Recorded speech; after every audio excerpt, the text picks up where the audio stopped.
নমস্কার, মিষ্টি দিদির হেসেলে আমার মিষ্টি বন্ধুদের স্বাগত। তো সকাল সকাল আজকে তোমাদের কাছে কিন্তু একটা প্রিপারেশান নিয়ে এসেছি, একটু অন্যরকম করব, মুখরোচক, টেস্টি টেস্টি। তো কি বানাচ্ছি দেখো, এটা কি জানো? এটা হচ্ছে আমি কিন্তু ভেটকি মাছের কি করেছিলাম, ভেটকি মাছ দিয়ে ওই তোমার বলো কি বলো ওটাকে, ফিশ ফ্রাই। তো ভুলেই যাচ্ছি নামটা। তো ফিশ ফ্রাই করতে গেলে তো চৌকো চৌকো করে করতে হয়, কিন্তু তার সাইডে ছাঁটগুলো থাকে, সেগুলো কেন ফেলবো? সেগুলো দিয়ে একটা প্রিপারেশন করব। দেখো কি বানাচ্ছি, মুখরোচক। নিয়ে নিয়েছি ডুমো করে আলু, এটা দিয়ে একটা পেস্ট করব। এখানে রয়েছে টমেটো, আদা, দেখো তোমরা দেখতে পাচ্ছ কি না, আদা, রসুন, টমেটো, পেঁয়াজ, লঙ্কা, সবই অল্প পরিমাণে। আর এখানে হচ্ছে আর একটা জিনিস হচ্ছে, এখানে পেঁয়াজ, লঙ্কা, আদা, রসুন, এইটা কিন্তু এই চারটে জিনিস এই মাছের সঙ্গে পেস্ট হবে। ঠিক আছে, তাহলে চলো আমি পেস্টটা করে নিই। দুটো পেস্ট আমাকে করতে হবে, করে নিই, তারপরে কি করছি তোমরা দেখো। ফার্স্ট মাছের পেস্টটা করে নিই। মাছটা দেখো নিয়ে নিয়েছি মিক্সিং জারে। এর মধ্যে দিয়ে দিচ্ছি পেঁয়াজ, যে যেরকম ঝাল খাবে সে অনুপাতে ঝাল দেবে। আমি দুটো কাঁচা লঙ্কা দিচ্ছি, দিয়ে দিচ্ছি আদা কুচি, আর দেব রসুন। একটা টিপস তোমাদের দিয়ে দিচ্ছি, এই রকম যখন তৈরি করবে তখন এর মধ্যে একটু হোয়াইট অয়েল বা সাদা তেল একটু দিয়ে দেবে, তাহলে খুব সুন্দর পেস্টটা খুব মসৃণ হয়। হ্যাঁ, এটা কিন্তু একটা তোমাদের টিপস দিয়ে দিলাম আমি। তো এটা আগে করে নিই, এই পেস্টটা বানিয়ে নিই, তারপরে এই পেস্টটা বানাবো, তারপরে রান্নায় ফিরে আসবো। দেখো এখানে আমি দুটো পেস্টই করে নিয়েছি। এটা হচ্ছে ভেটকি মাছের পেস্টটা, আর এটা হচ্ছে যে তোমার আদা, লঙ্কা, রসুন, পেঁয়াজ দিয়ে যে পেস্ট বানিয়েছি সেটা। আর এটাতেও দিয়েছি তোমার কি কি দিয়েছি, আদা, পেঁয়াজ, লঙ্কা, রসুন, এটাতেও দিয়েছি। তো এবারে কি করব দেখো, এবারে হচ্ছে এই রান্নাটা খুব ইন্টারেস্টিং জানো তো। এটা হচ্ছে ওপার বাংলার রান্না। তো খুবই খুবই পুরনো রান্না, ওপার বাংলার রান্না। তা আমি এখানে ফ্রাইং প্যানে একটু জল নিয়ে নিয়েছি, জলের মধ্যে দিয়ে দেবে একটু নুন। আর নামটাও খুব ইন্টারেস্টিং, তোমরা ফুল ভিডিওটা দেখো, স্কিপ করো না, তাহলে কিন্তু তোমরাও জানতে পারবে। দিয়ে দিলাম নুন আর হলুদ জলের মধ্যে। দেওয়ার পরে এটাতে যখন একটু ফুটে ফুটে উঠবে তখন কি করবে, এর মধ্যে দিয়ে দিতে হবে এই যে মাছের যে পেস্ট করেছো, এই পেস্টটা আস্তে আস্তে করে দিয়ে দেবে।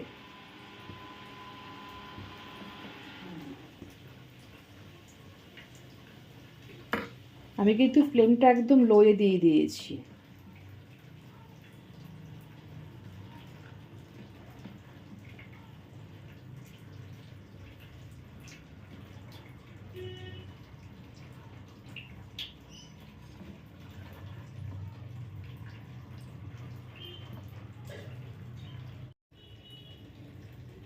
তোমরা দেখতে পাচ্ছ যে পুরো মাছগুলো আমি সুন্দর বলের আকার ছোটো ছোটো করে গ্যাসে অলরেডি দিয়ে দিয়েছি আমি ফ্রাইং প্যানের মধ্যে।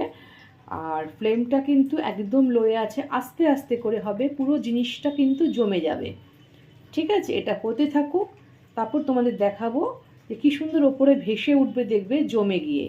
খুব সুন্দর নাম এই রান্নাটা, যেমন খেতে তেমনি নাম।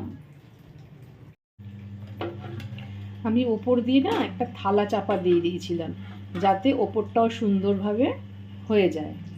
বাহ, কি সুন্দর দেখো, যেমন কালার হয়েছে আর তেমনি প্রত্যেকটা আমার বল কিন্তু একদম ওপরে ভেসে উঠেছে জমে গিয়ে। তোমরাও, আর সফট একদম, প্রত্যেকটা সফট হয়েছে। একদম লো ফ্লেমে রেখে দিয়েছি। এবার কি করব দেখো, এটাকে নামিয়ে এই জল সমেত একটা বাটিতে আমি রেখে দেব।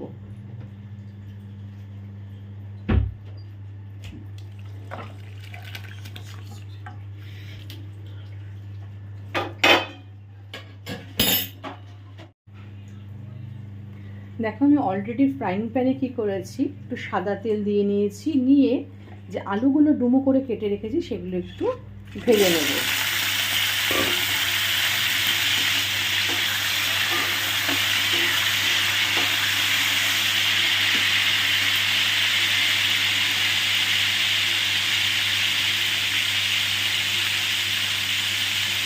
আলুগুলোতে আমি একটু নুন মাখিয়ে নিয়েছিলাম যাতে সুন্দর টেস্ট আসে।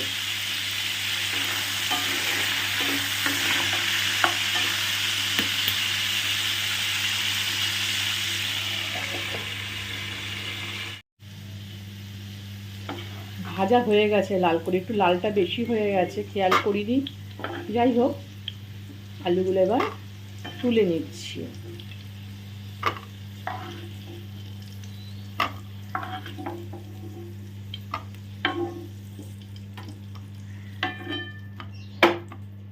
এবার এই তেলে কি করবে, এই যে মাছগুলো দেখো আমি তুলে রেখেছি জল থেকে, এবার আস্তে আস্তে করে একটু ফ্রাই করে নেব।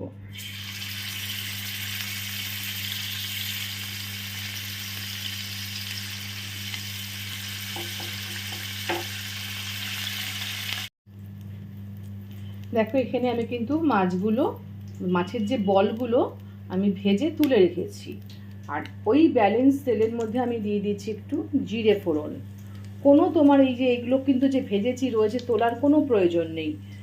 এবারে এর মধ্যে দিয়ে দেবো হচ্ছে জিরেটা একটু ভাজা হোক, গন্ধটা বেরোলেই দিয়ে দিচ্ছি যে এর মধ্যে দেখো হলুদ আর আমি একটু নুন দিয়ে দিয়েছি পেস্টের মধ্যে, তা দিয়ে দিলাম।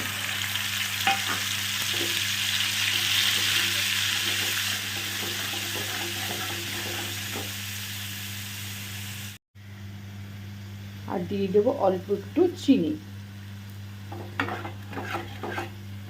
এই মশলাতেই দেখেছো যে ভেজেছিলাম যে এগুলো লেগেছিল সেগুলো কিন্তু মশলার মধ্যেই উঠে আসছে, সেই জন্য তেল ছাকা বা কিছু করার কোনো প্রয়োজন নেই।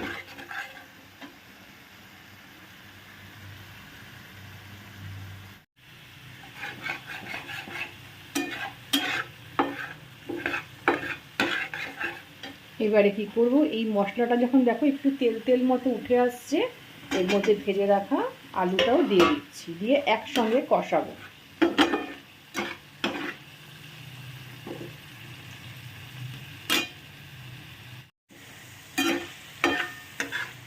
দেখো আমার কিন্তু মশলাটা খুব সুন্দর করে কষানো হয়ে গেছে, দেখতে পাচ্ছ পুরো ছেড়ে গেছে। এবার এর মধ্যে পরিমাণ মতো একটু জল দিয়ে দেবো। এটা একটু মাখো মাখো মতো কিন্তু হবে, জাস্ট আলুটা সেদ্ধ করার জন্য যতটুকু জল দিতে হয় ঠিক ততটুকুই দিলাম।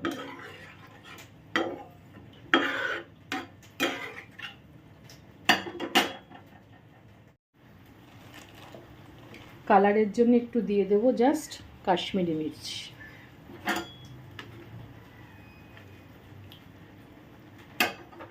একটু চাপা দিয়ে দেবো, তাহলে আলুটাও তাড়াতাড়ি সেদ্ধ হয়ে যাবে।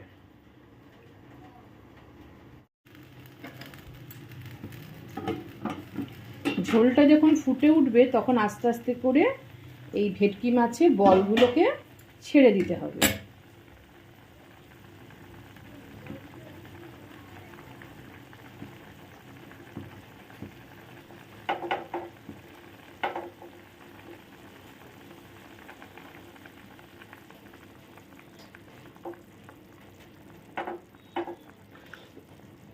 সরি।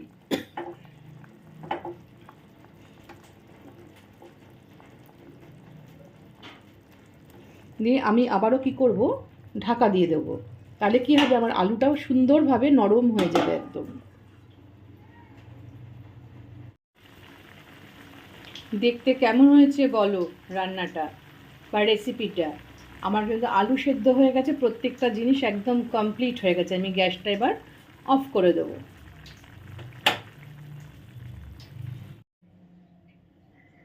এই রেসিপিটার নাম কি জানো? এই রেসিপিটার নাম হচ্ছে ভেটকি মাছের জলনুপুর। জলনুপুর কারণ হচ্ছে জলের মধ্যে বলগুলো দিয়ে ওটাকে পুরো মানে সফট করে শক্ত করে নেওয়া হচ্ছে, সেই জন্য এর নাম হচ্ছে জলনুপুর। তো ভেটকি মাছের জলনুপুর কেমন লাগলো তোমাদের? একটু আনকমন হলো তো? এটা কিন্তু ওপার বাংলার রান্না। ইভিন এটা কোন মানে জায়গা সেটাও বলে দিচ্ছি। এই রান্নাটা হচ্ছে বরিশালের রান্না। আমরা কিন্তু বরিশাল নই, কিন্তু আমার একটি বন্ধু বরিশালের, তার কাছ থেকে শেখা আমার এই রান্নাটা। আমার দেখে খুব ভালো লেগেছিল, তো ভালো লাগার পরে আমি নিজে ট্রাই করি, ফার্স্ট ট্রাই করে আমার ভালো লেগেছে বলে তখন আমি তোমাদের কাছে নিয়ে হাজির করেছি। তাহলে তোমাদেরও যদি ভালো লেগে থাকে তাহলে কিন্তু পুরো ভিডিওটা দেখো, দেখে কমেন্ট করো, লাইক করো, শেয়ার করো। আর অবশ্যই আমার নতুন বন্ধুদের আমি বলবো যে পাশে থাকা বেল আইকনটা প্রেস করতে, তাহলে তোমরা আমার নতুন থেকে পুরনো বন্ধু হয়ে যাবে।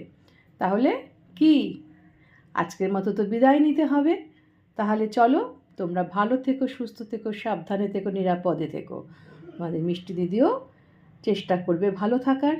ঠিক আছে? তাহলে আজকের মতো বিদায় নিচ্ছি তোমাদের কাছ থেকে। টাটা।